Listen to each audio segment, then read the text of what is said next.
All right, you might think you know about the woman who sued McDonald's for their coffee being too hot, but what you may not know is that it was far from being a frivolous lawsuit.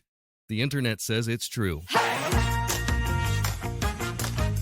Welcome to The Internet Says It's True, where every week we learn something that sounds like it's made up, but it's really true. Part of the WCBE podcast experience. My name is Michael Kent. If you like this podcast, go give us a review on the iTunes or the Purple Podcast app. Give us 5 stars, along with a sentence or two about why you like the show, and that helps other people listen to us. I promise I see every one of those reviews, and they are all greatly appreciated. If you want to go above and beyond, you can join the Patreon for whatever amount you want. $1, $5, $10, whatever you're feeling. And for that, you get access to exclusive stuff no one else gets to see. You can get that at patreon.com/Michael Kent.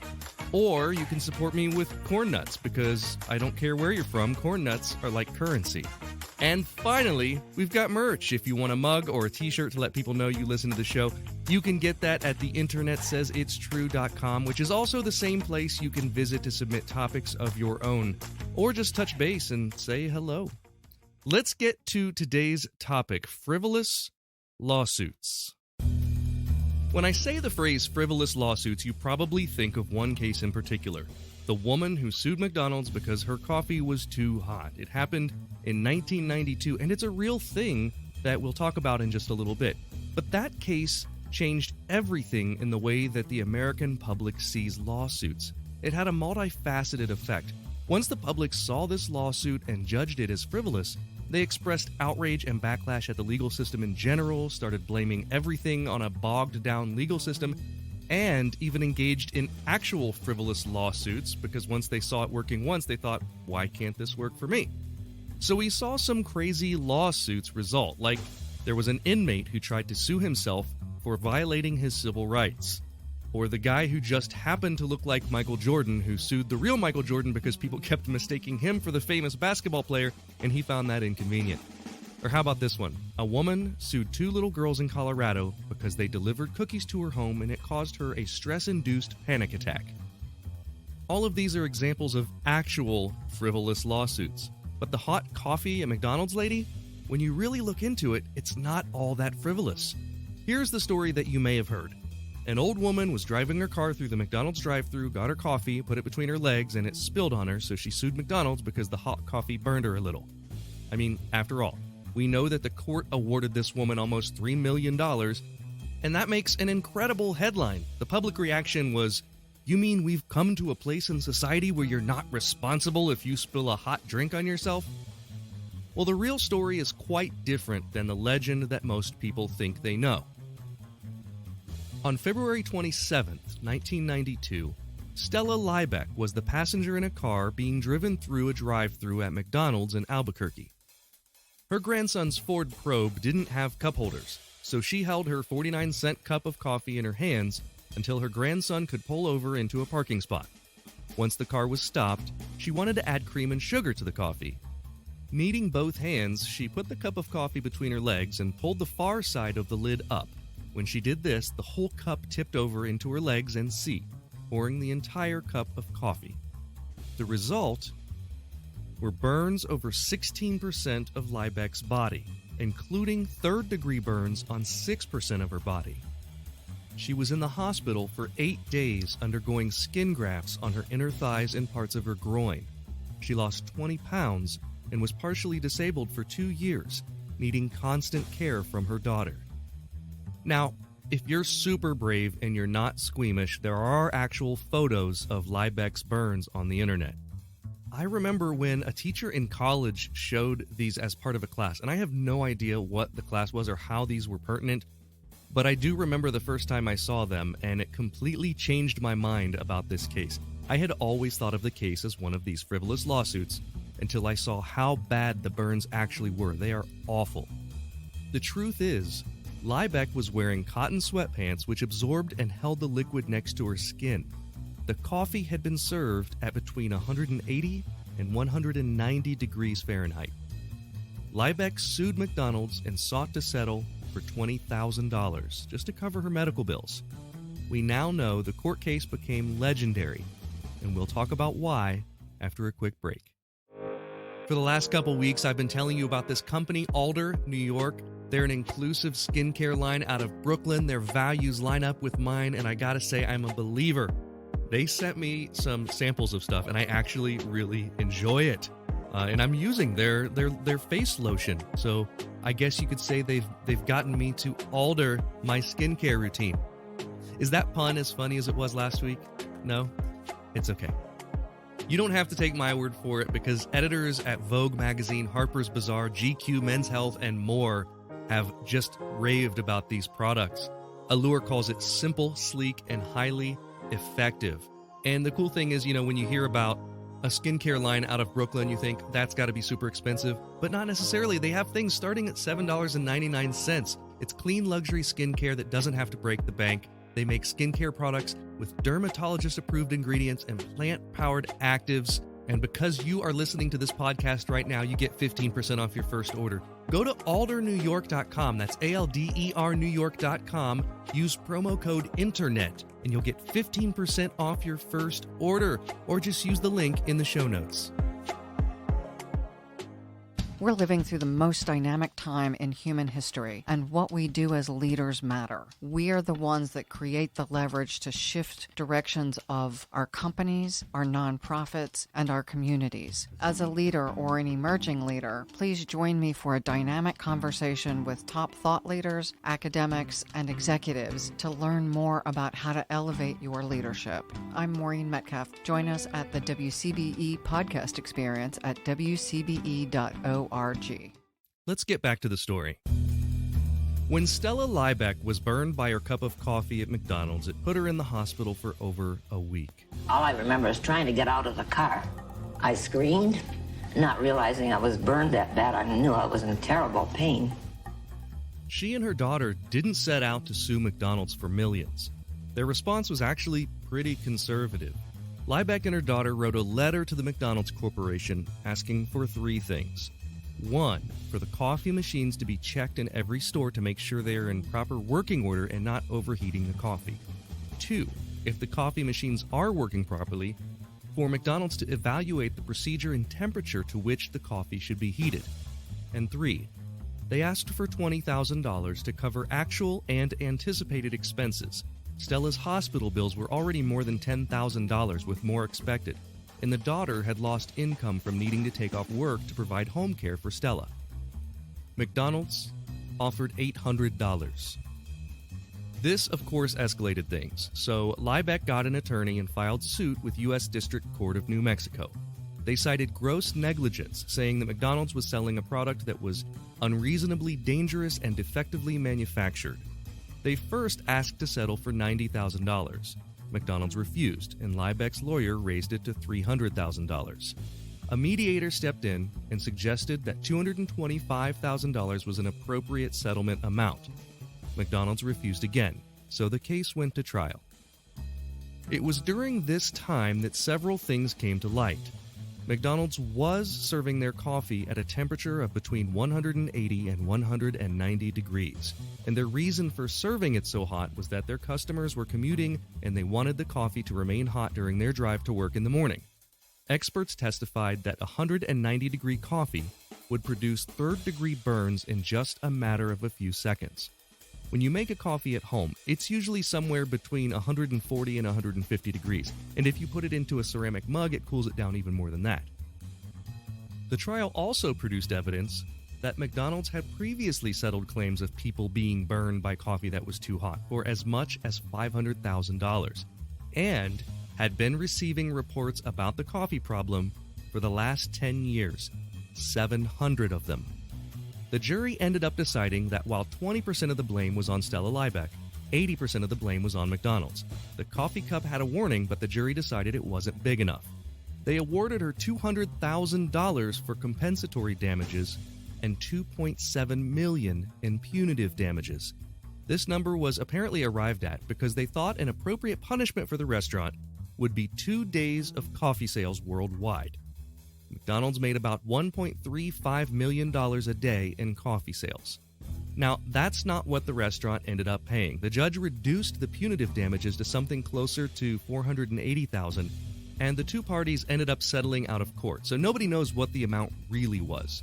It was a lot more than the $20,000 the Liebecks originally asked for. The news of the case blew up across the country, and regardless of the facts, the more intriguing headline was that this was a frivolous lawsuit. Those headlines were so effective that people still point to the McDonald's hot coffee case today, 30 years later, as a textbook case in the need to end frivolous lawsuits and to promote tort reform. The tort reform talk ramped up in the early and mid-90s. It was pushed by Republican lawmakers to protect businesses from lawsuits. They were pushing for a $250,000 cap on lawsuits from defective products. It was the result of corporations spending millions lobbying Congress to try to protect them from lawsuits brought by their own consumers. The U.S. Chamber of Commerce even lobbied to unseat judges who were opposed to tort reform that they wanted. President Clinton rejected the idea, and by doing so helped protect families who need to sue based on faulty products and services. Here's an attorney, Adam Malone, at Emory School of Law, speaking on a panel about tort reform and reacting to a 2011 hot coffee documentary. What this all boils down to me, in my view, is the one thing that separates the United States of America from the rest of the world, in my view, is that we have the absolute right to self-govern. And the two places that we do that are at the ballot box and in the jury box. And what tort reform is all about is about money, and it's about fear of you and your neighbors sitting in judgment of them. The pro-tort reform people said they don't really care what the facts are. I leaned over to Professor Vandal and said they really don't. That's what caps are all about. Regardless of whether or not you injure Michael Jordan's hand so that he's totally disabled and unable to use it if it were injured during his prime, or you injure my hand. I mean, surely his hand is worth more than mine is if you were to compare it. But who's to say that some politician has the right, after taking campaign contributions from someone, to decide that the value of his hand is worth no more than $350,000? That's just wrong. So what you thought you knew about the lady who got burned by McDonald's may not necessarily be the truth. Sometimes legends are hard to defeat when they're more interesting than the truth. And in this case, it wasn't a frivolous lawsuit. The coffee was just too damn hot. The internet says it's true.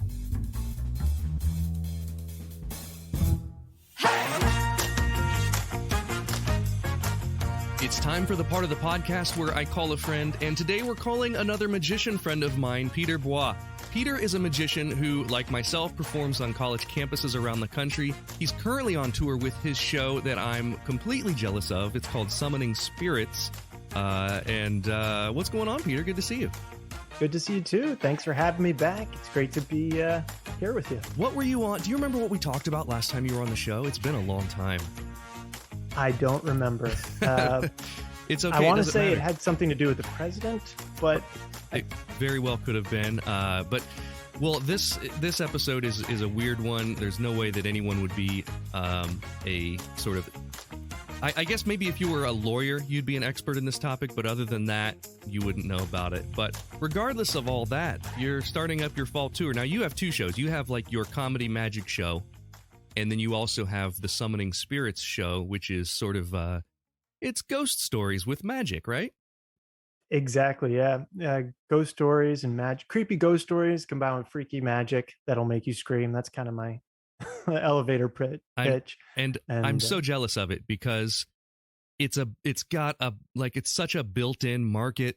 I mean, everyone wants the spooky show for October, and so it took I think a year and a half or 2 years for you to, from the time you developed that show to when it was just like, oh, Peter's booked every day in October and February, because now they call it Freaky February, which is ridiculous. That's not a real holiday. That's not a real thing. I made it up, actually. It's great. It's fantastic. It's really good, and I love that you're doing it. I stole it from a student. A student told me about they did Freaky February, and I was like, can I use that? They gave me permission, and so I ran with it. Have you worked out any other alliterative months that would be Scary September, Doomsday December? Really, you could just do this every month. Like, oh, you guys don't do Scary September? Everywhere I go, it has Scary September. Now I'm trying to come up with more. Yeah, just every month. Yeah, that'd be great. I would love to do that. If you have any suggestions, please email them to me at info@peterbois.com. Jolting January. I don't know if that one's as good, but April. Oh, that one's not as those don't work. No, it's weird. I created the show and didn't even realize how much of an audience it would have in October. I'm like, yeah, it'll probably get booked in the last week of October, but I didn't realize how popular it became for Halloween shows. So some of it was definitely a surprise to me. And the ghost stories that you tell, are some of them real stories, or they're based on real stories? They're all air quotes real stories. Okay. So they're stories that have been written down that I read about in books about certain places. And I kind of keep it, or I do just keep it to Maine and New England. I live in Maine because I like the idea of having it kind of like a regional feel. Because if I do shows in New England, these students or whoever watches the show could actually go to these places. Sure. Either after the show if I'm close to them, or sometime in the future. And then if I'm out of New England, people are like, oh, New England is so scary, all these ghost stories. So it kind of, either way, kind of, it's old, right? So like, when New England is older than the rest of the country, it's going to have built-in stories. So yeah. Well, I brought you on to tell you about a story. But before we get into talking about it, I'm going to ask you the first question, which is the topic. For this first question, we're going to play for a joke. So if you get it wrong, you have to tell me a joke. And if you get it right, I will tell you one. And the way that I've been doing it lately is just pulling one out of a book. So here is your question. In 1992, 79-year-old Stella Liebeck was awarded almost $3 million in what lawsuit? Was it A, she sued McDonald's because the coffee was too hot? B, she parachuted out of a plane and landed in a pigsty? Or C, she was never credited with the writing of House of Pain's Jump Around? So I can just see the credit on the Apple Music as it comes up. Stella Jump Around. Liebeck. You know what? I think you might be trying to get me to go for McDonald's, but I can't remember the woman who won that lawsuit. But maybe you're not trying to fool me, or maybe it's obvious. Are you playing magician This is a simple show, on Peter. I'm gonna go with A, McDonald's. You are correct. It's McDonald's. I wasn't trying to. I thought that one was. I just really wanted to talk about an old lady writing House of Pain's Jump Around. I thought it would be hilarious if that was true. I found it hilarious. Okay, I owe you a joke. Let's see here. Find one.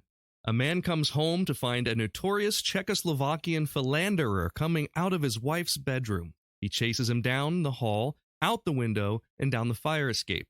On his way down, the philanderer jumps into another apartment and says to the surprised tenant, "Can you cash a small check?" Cash, C-A-C-H-E. Can you hide a small check with a Z?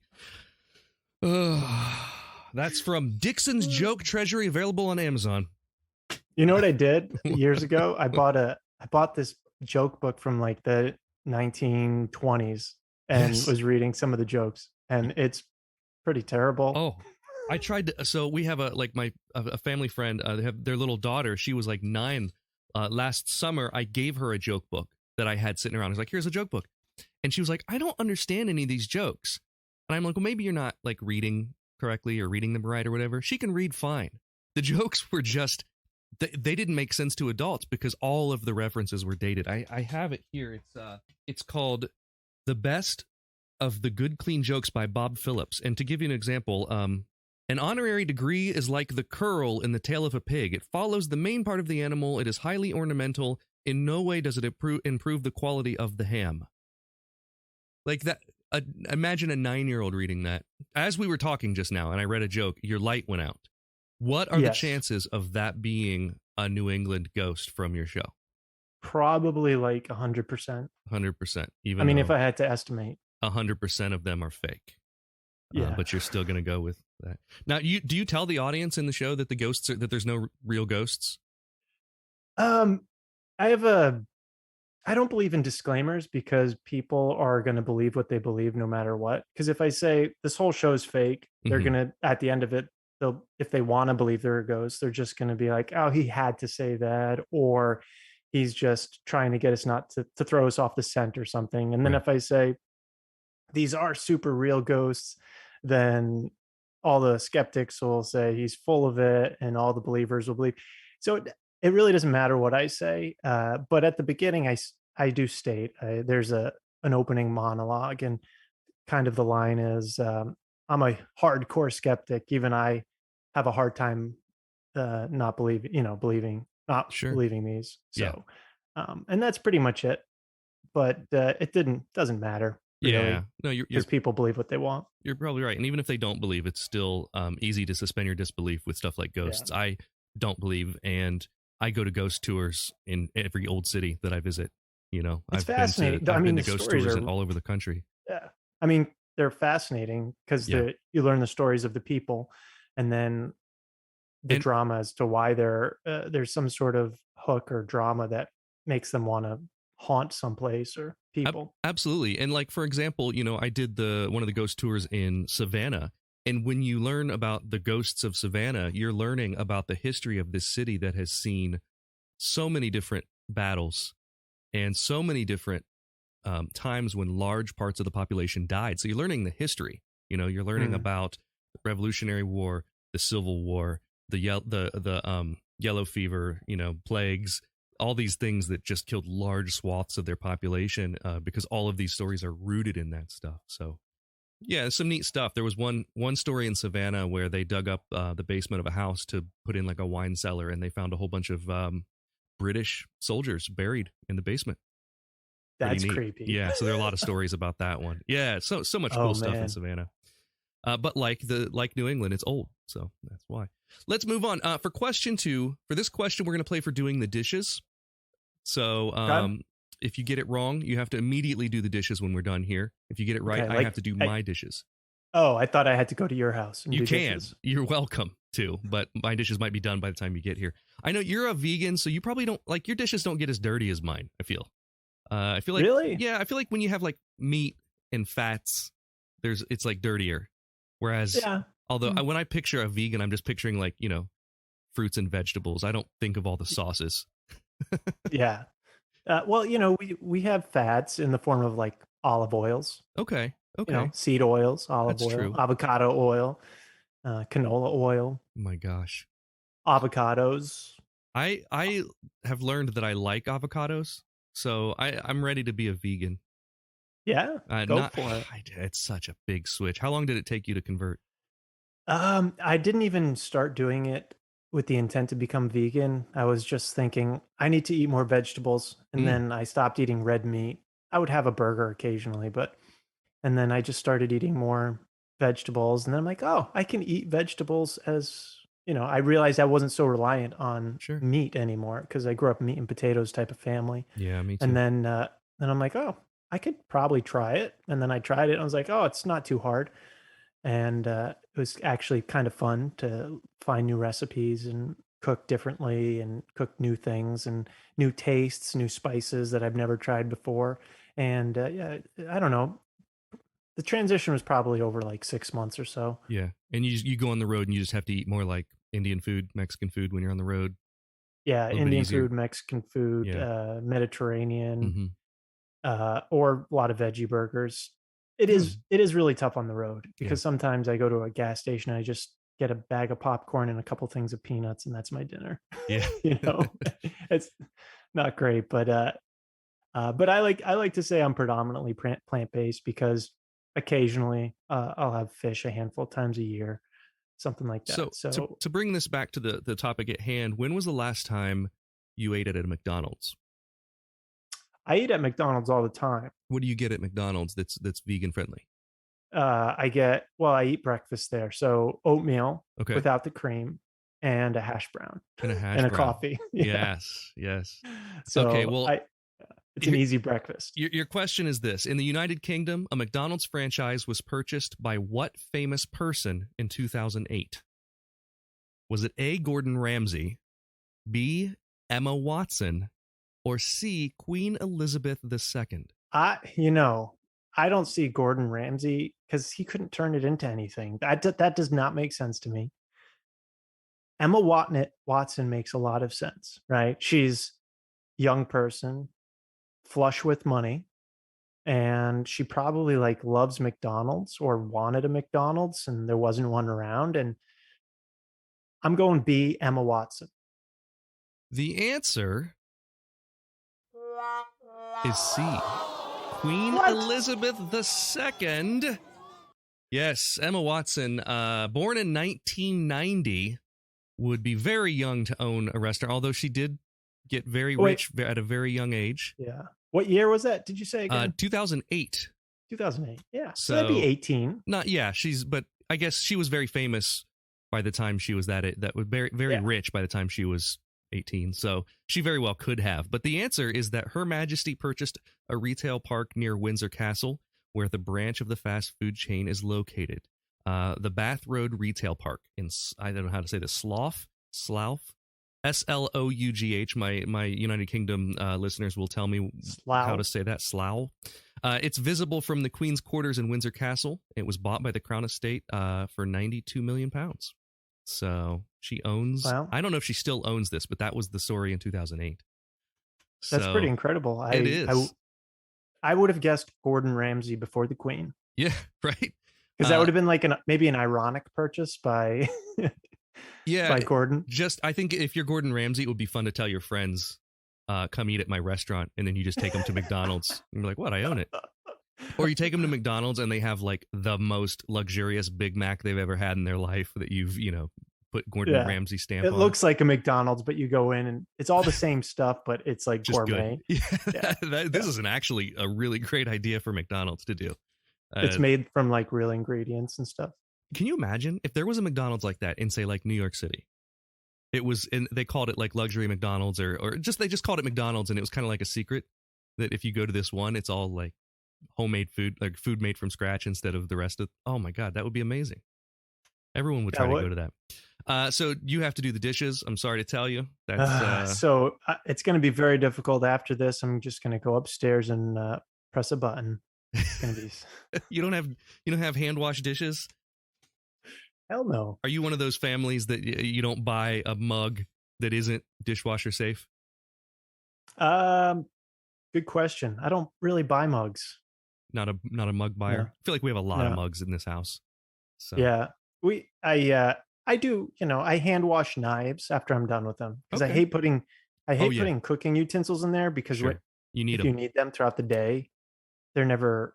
You always have to wash them twice. 100%. Take them out, wash it, use it, and then wash it again. And our knives, our fancy knives, I do not like to put our knives in the dishwasher because I feel like it's going to ruin them somehow over time or something. So yeah, my nice, I don't know what you call them. They're the fancy kind. I went for the Cutco. Yes, those are supposed to be nice. Mine are the Wusthof. I think they're Wusthof, and I only use the chef's knife. It's like I just use one knife. I don't use any of it. It's like a set of 8 knives. I use one. It's the most useful knife. You can do anything with that knife.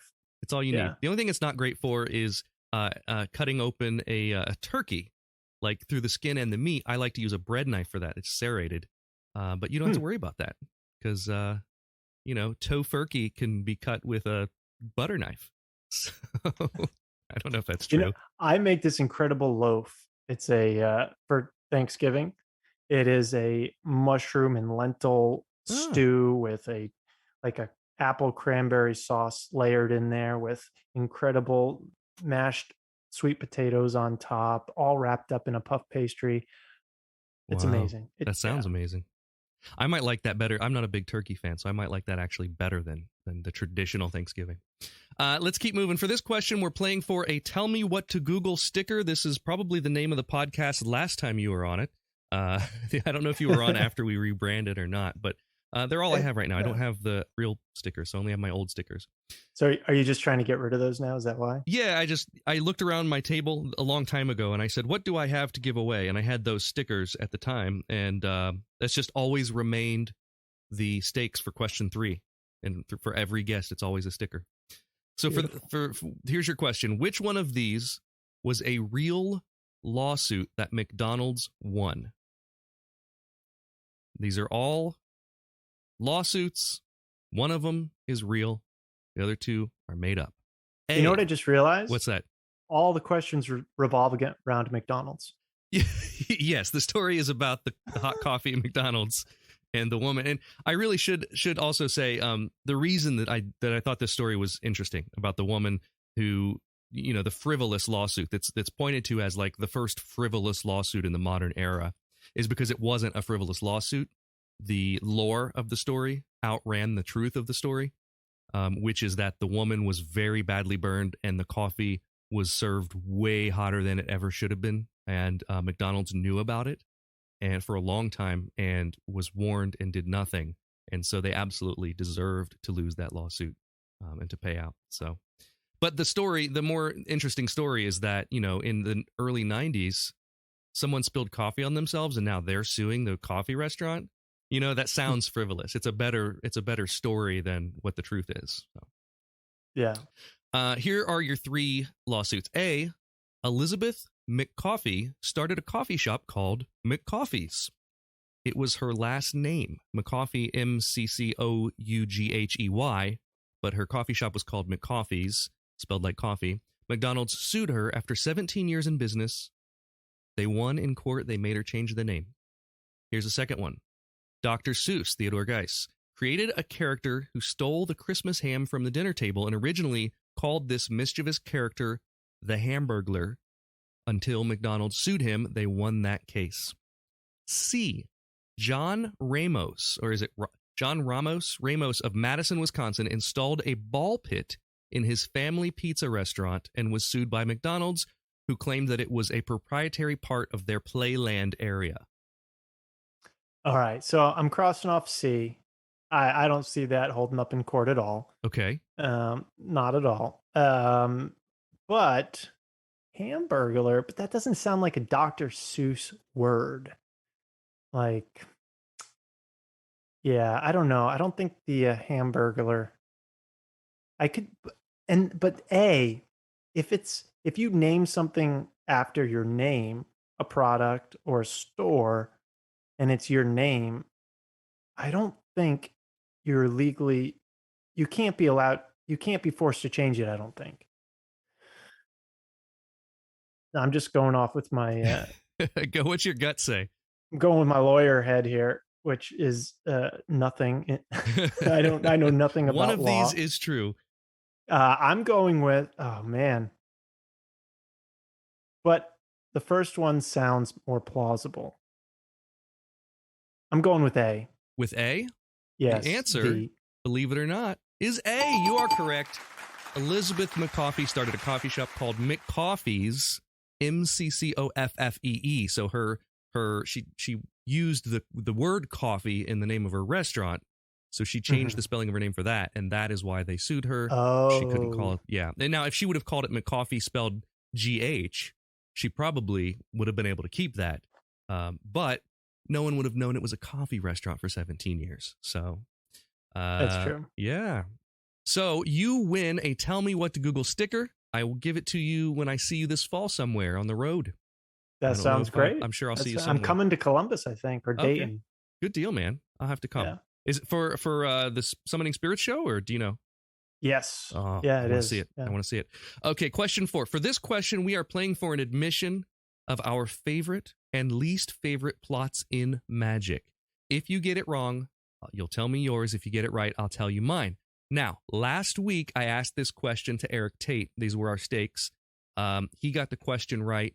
I completely forgot about the stakes. I never said mine. And so whether or not you get it right or not, I'm going to share mine. You can share yours. We'll both share in this one. Oh, nice. I just watched Eric Tate win third place. You were there in yes, Quebec. We talked about it last week. Yeah.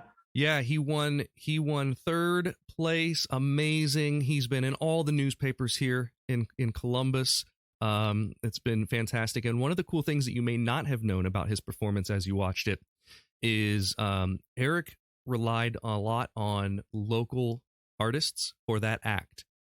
So the music was locally sourced. The wardrobe was made by people here in Columbus. His art direction, everything was from people in Central Ohio. And that was sort of, wow. Yeah, I did not know that. Sort of and that's actually homage. the first time I got to meet him. I was hanging out with Diddleman a lot, and he introduced me to him. Super nice guy. Super nice Very guy. cool. Yeah, I like Eric.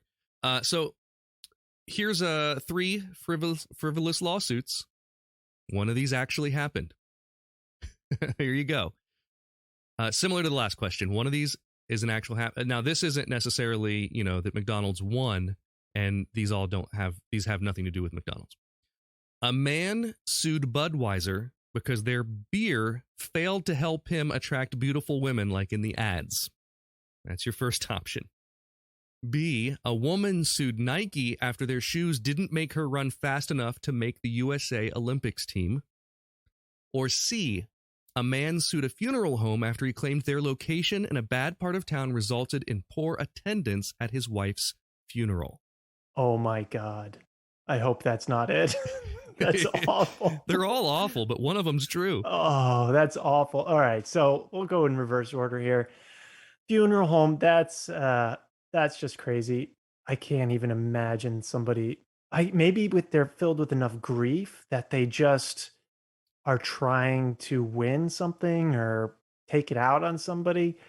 But then again, he chose the funeral home, and he knew its location beforehand. So, I'm not buying number 3. Number 2, failed to win the get on the Olympic team. I feel like if you're at that level, you have to be smarter. Like if you're if you're on the cusp of making an Olympic team, you have to be smarter than that, I think. And I mean, you've gone through a lot of shoes at that point. There's no way. But I have to go with the guy that thought he could attract lots of females and blame it on beer, because that just sounds right. It sounds American is what it sounds. Yeah, it sounds American. It's, if I can't attract women to me, it's not my fault. It's the beer. Well, Peter, you are correct. Once again, you're doing well. The man sued Budweiser because their beer failed to help him attract beautiful women. You are 3 for 4. Sad, lonely Richard Overton filed a lawsuit against Anheuser-Busch in the early 90s. So despite consuming more and more of their beer in order to lure the attractive women in their ads, the lager failed to make his fantasies of having beautiful women fawn over him a reality. He sued him for $10,000, claiming to have suffered emotional distress, mental injury, and financial loss. He was looking for a sugar mama, I guess, or maybe just having bought all the beer. Needless to say, the case was dismissed from court. Never actually made it in.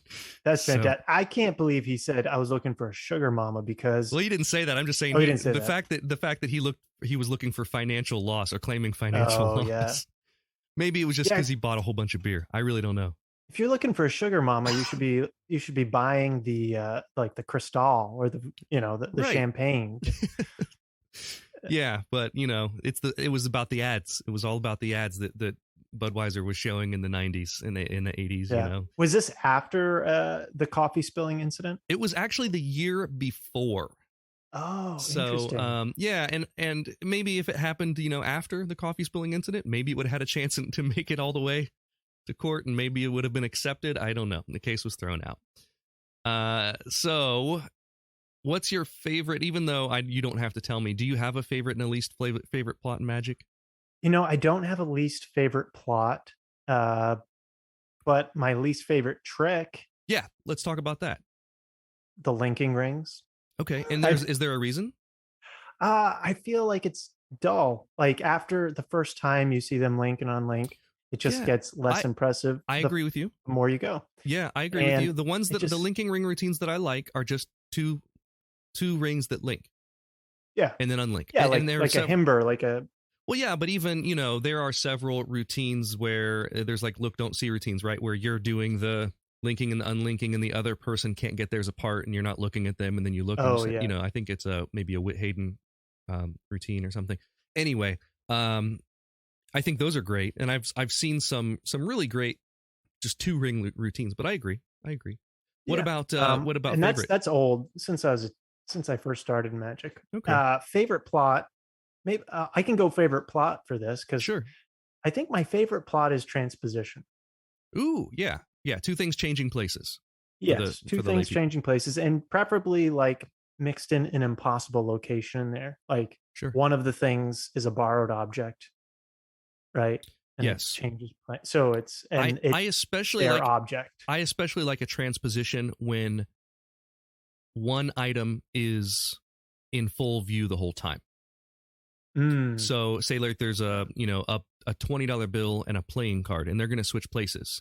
So I'm holding the playing card, and then I cover in the bill's on the table, and then I cover up the playing card, and then it's the bill, and then you look down at the table, at the uncovered bill has now become the playing card. I love those types of things, where the second thing, it's just because you know that it changed and you weren't looking at it. But that might be just because I'm a magician and I love being like that badly misdirected. Mm-hmm. And what were you going to say? I think I like it because it kind of has a built-in plot that's more than one beat, Sure. Because you have two things that happen. Something disappears, yes, or changes, and then you have to go follow it up with uncovering, finding the thing again in another place. I agree, and I think what that is for me is that I like when the audience is led to the natural next place. And this happens a lot in improv when the audience catches on to whatever the game is or whatever the joke is. Then the next setup becomes really funny because they know where it's going to lead. And so if something happens, you don't have to tell the audience that the other thing is going to happen. They know that it's going to happen because it has to. That's great. Those are great choices. I think for my least favorite plot, I have a couple, and it's usually mentalism. I'm critical of mentalism, but I've never really seen myself or been a mentalist. The Magic Square plot is a thing where most of my listeners are not magicians, so I'm going to have to explain this a little bit. There's a grid usually like on a marker board, and some numbers are given, and everything seems random. But then when you add a number together this way, it comes to whatever number this person chose. Say you add these and it's 49, and then you add top to bottom and it's 49, and diagonal it's 49, and if you do all the corners it's 49. The reason I don't like it, I've never seen a routine that fixes this issue. The performer can add faster than me. I have math anxiety. I'm not the same thing happens when I try to play blackjack. I don't like that everyone at the table can add the cards faster than I can. I'm just a slow math person or whatever. I'm good at math. I'm just slow. It just takes me longer. And so I feel like after the first time when the performer adds the numbers together, I'm having to take their word for it. They might not add to 49. I don't know. Well, that's like blackjack too, because I think most of the people at the table are just taking the dealer's word for it. Oh, well, the dealer doesn't always tell you either. It depends on the dealer and what time of day you're playing. I like the ones where they do tell you. It's more like when I play on my phone. They should have a little sign on the blackjack table. We count for you. Table for bad counters. So that's one of my least favorite plots. My other least favorite plot, also mentalism, is called color match. This is where someone is taking random markers out of a thing, and then they write the performer tells them to color this picture, and by the end they've got a prediction of those colors in this picture. And I don't like it for reasons that I really can't get into without explaining how the trick works. But I think that the audience memory is different than what the performer thinks the audience memory is. And then I just don't like it. I feel like it's a lot of process for very little payoff. I think you have an axe to grind with mentalism. I might, because a lot of my least favorite stuff is all mentalism. I have in terms of plots that I love, I was gonna say a simple Vanish in under impossible conditions. I think of Derek Delgadio's In and of Itself, which you can watch on Hulu, I believe. in where he builds a house of cards around a brick on a table, very slowly and methodically, and then he blows the house of cards over, and the brick is just gone. I love things like that. There was an appearance that Copperfield used to do that was kind of like this. He only did it for like 1 year, in which they were building sort of a shadow box on stage, and it's the opposite. So his was an appearance, I believe.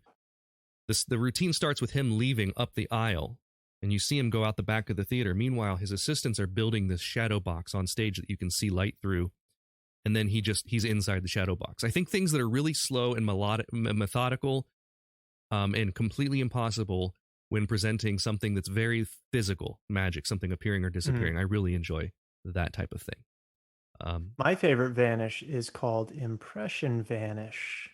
I've seen someone do this now, and this is something I think, even if you're not a magician, you can look for online. And what it is, you used to like do, you've seen people do like grave rubbings, where you take a piece of paper and you rub over it with a pencil or some chalk, and then you can see an impression on the paper.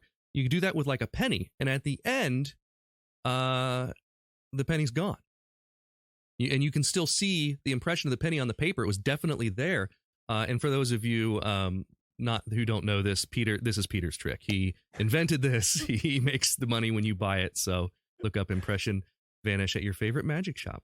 Yeah, that's shameless plug there. Yeah. But that was interesting because when I did make that, you were talking about and I agree, Derek Delgadio's Vanish of Brick is amazing and beautiful. Because a lot of times when you vanish something as a magician, you always want to bring it back, or you usually bring it back, sure. Because it feels incomplete to the audience. Yeah. But I just love the idea of making something vanish and having it so deceiving that you don't have to bring it back. Right. Or you don't do it to leave the audience unsettled. Like, where did it go? It was so impossible. They have no clue where it is, Sure. or where it went. And you just leave them with that. Well, it's almost like a note of dissonance in ending on a note of dissonance in a song or something like that. Yeah. I mean, and if it doesn't come back, then it really vanished. Yeah. Yeah. If it comes back, exactly. It was somewhere nearby.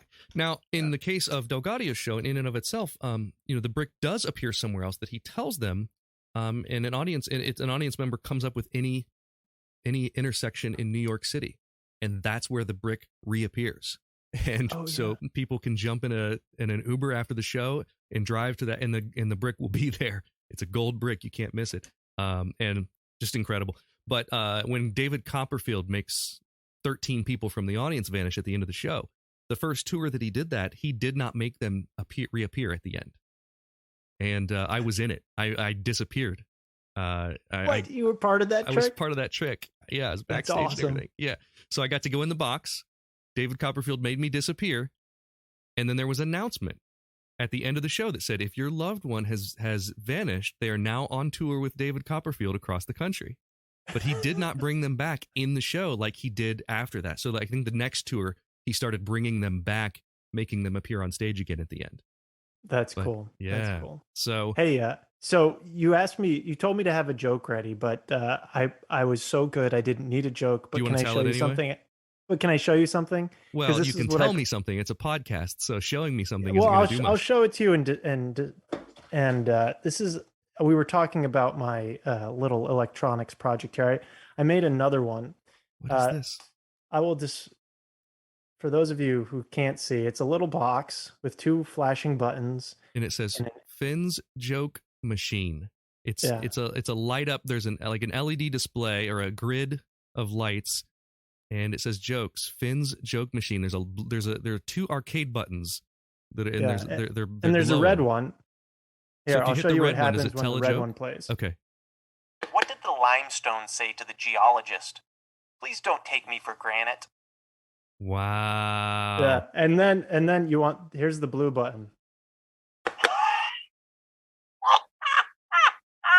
I was just going to ask if you had an applause button, and that's even better. You have a laugh. Now, I know that's your voice telling the joke. Is that your voice doing the laugh as well?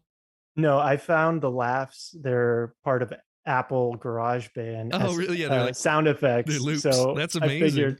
I figured I'm good with copyright on them if Apple gave them to me. But So yeah, That I have is like so great.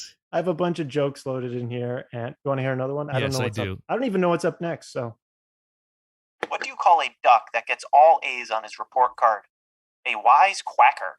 Oh my gosh. This is so good. If I booked you at my show, I would just want you to bring these things. Like, magic's cool, but this stuff is awesome. Like, you could just bring these and just play with them. Bring all your little electronic toys. You know what you have become, Peter? You have become the dad in the beginning of the movie Gremlins. Oh, really? I've Have you never ever seen that movie, so you're going to have to explain. Go back 5 seconds. What? You have never seen the movie Gremlins? No. Okay. Well, remember how I said that you have to do the dishes? No longer do you have to do the dishes for the one question you missed so far. You have to watch the movie Gremlins, new stakes after the fact. Much more important than doing the dishes. You need to watch the movie Gremlins. And the people that are listening, whose mouths are dropped open like mine is right now, know what I'm talking about. The beginning of the show is the dad, and he has all these crazy inventions that he makes. So nice. He's like an cool. electronics That's tinkerer type of guy. They're so silly, but they give me so much joy. I love it. They put a smile on my face. I love it, man. I love it. Well, we've only got one more question right, and we've gone a little bit over time, but I just enjoy talking to you. This one's for all the marbles, Peter. If you get this wrong, I'm banning you from this podcast. You will not be asked a third time. Here is your question.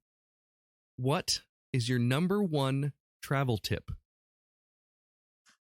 My number one travel, I thought about this long and hard, and my number one travel tip is if you get to a hotel too early for check-in, right? They always say 3:00 check-in, and I go up to the counter, because a lot of times a flight gets in and you want to take a shower and before you head out to a show, or if you're on vacation, you want to get into your hotel and take a shower so you're ready for the festivities that evening. First of all, I try politeness, and hi, I'm Peter. I have a reservation for tonight. And I know I'm a little early, but didn't know if you could squeeze me in. And I don't have any preference on room. If that doesn't work, we were booked solid last night. We don't have any rooms, or we don't have your room ready, and they're not willing to switch you to another room in the computer, because sometimes you get front desk people like that. If they say that, then this is my tip. There's always a couch in the lobby. You say, okay, that's fine. I'm just going to hang out right over here. You just let me know when it's ready. And you go over and you sit down, and maybe you take out your computer. Then maybe you take off your shoes, and you put your feet on the coffee table. Maybe you lay down. Maybe you should close your eyes for a little bit of a nap. Maybe you open up your suitcase and a pair of dirty underwear falls out. There's a lot of, you get where I'm going. Maybe you take out your floss and start getting that piece of apple that's been stuck in there for a while. You could do that. Maybe even a little bit of teeth brushing. That could work. So, do what makes you feel comfortable, but do what makes them feel uncomfortable. Yeah, the premise being this is a business and this is their lobby and this is the face of their business. And it's then in their best interest to not sit there and watch you do that for the sake of themselves and for their future guests. That's great, man. That is all great advice and very a common situation in my travels. I know that because I take the first flight out usually just for forgiveness, so I can, in case there's a travel delay, I can still make it to the city in time. And I get to the airport, or I get to the hotel early so often. And we're always asking to be let in early, and it can be, usually it goes smoothly and people are nice, and if they have a room available, they'll switch things out for me.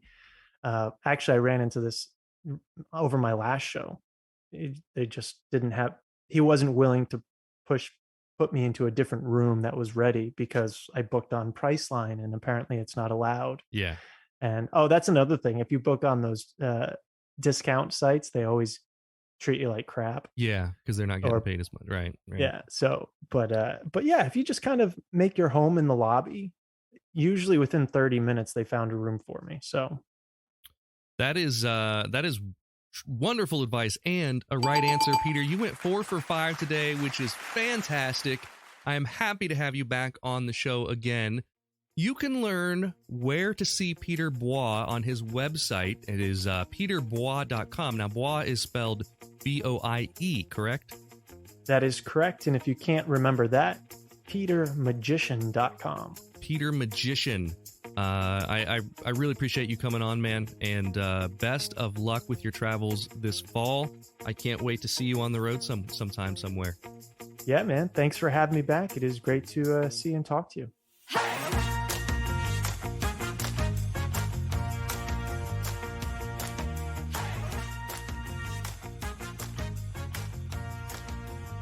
Thank you for listening to The Internet Says It's True. To listen to episodes ad-free and a week early, support us on Patreon. You can do that at patreon.com/Michael Kent. If you learned something just now that you didn't already know, go to the Apple Podcast app and leave us a review with 5 stars and a few words. That helps us a ton, because that's how the algorithm works. I don't know what an algorithm is, but just do it. See you next week for a brand new episode of The Internet Says It's True! The Internet Says It's True would like to thank the Patreon subscribers whose monthly contributions help to make this show possible. Dallas Ray, Sean Brown, Bryce Swanson, Eugene Anderson, Matt McVeigh, Jim Martin, Joanne Martin, and the show's official Emperor Kick Track. The show is written and produced by me, Michael Kent. The theme song is by Finite Music Forge. All audio clips in this episode are used for education and commentary and used under Fair Use Title 17, USC Section 107. You can listen to past episodes by searching for The Internet Says It's True wherever you get your podcasts, and you can see bonus content at patreon.com/Michael Kent.